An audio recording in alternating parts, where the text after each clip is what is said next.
कुत्र्याला भाकरसुद्धा सन्मानाने फेकली जाते, भिकाऱ्याला भीकसुद्धा इज्जतीने दिले जाते।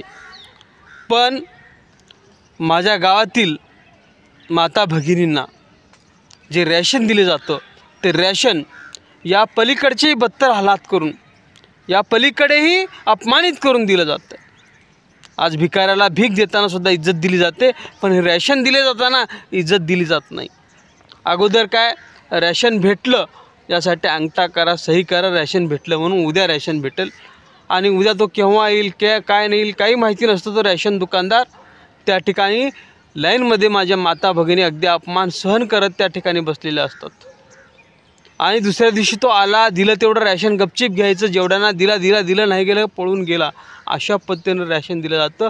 माझ्या आया बहिणी त्या ठिकाणी त्याला शिव्या घालत घरी निघून येतात। एवढी बेइज्जती करून माझ्या आया बहिणींना रॅशन दिलं जात होतं, ते मला सहन झालं नाही।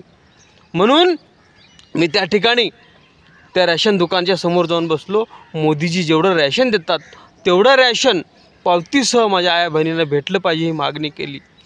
तर औशाचा आमदार अभिमन्यू पवार याने त्या ठिकाणचा रॅशन माफिया अशोक कोराळे याच्यासोबत काही गुंड पाठवले, 15-20 गावात दहशत निर्माण केली आणि माझ्यावर खूनी हल्ला केला, आणि पुन्हा जर तोंड उघडला तर तुझा खून करू अशी धमकी या अभिमन्यू पवारच्या गुंडांनी या रॅशन माफिया अशोक कोराळे यांनी दिला। एवढी धमकी देऊन अशा पद्धतीनं मला संपवण्याचा प्रयत्न केला मी, आणि तो रॅशन माफिया मला म्हणाला की जेवढं काय रॅशन येतो त्याच्यातलं 50% म्हणजे जवळपास 100 पोते गहू, 100 पोते तांदूळ हे सगळं या आमदाराच्या बायकोच्या भोकामध्ये खुपसलं जातं, ते मला परत आणून दे, मी ते रॅशन गावातल्या लोकांना देईन। अशा पद्धतीनं हा रॅशन माफिया म्हणला। म्हणजे जेवढं काय रॅशन येतं त्या रॅशनमधला 50% भाग, म्हणजे माझ्या गावात 400 पोते रॅशन येत असेल तर 200 पोते हे अभिमन्यूच्या बायकोच्या भोकामध्ये खुपसलं जातं, हा असा रॅशन माफिया म्हणतो। म्हणजे माझ्या गावातल्या पूर्ण मतदारसंघातील एवढे हजारो पोते या रॅशन गहू तांदूळ हे आमदार अभिमन्यू पवारच्या बायकोच्या भोकात खुपसलं जातं का?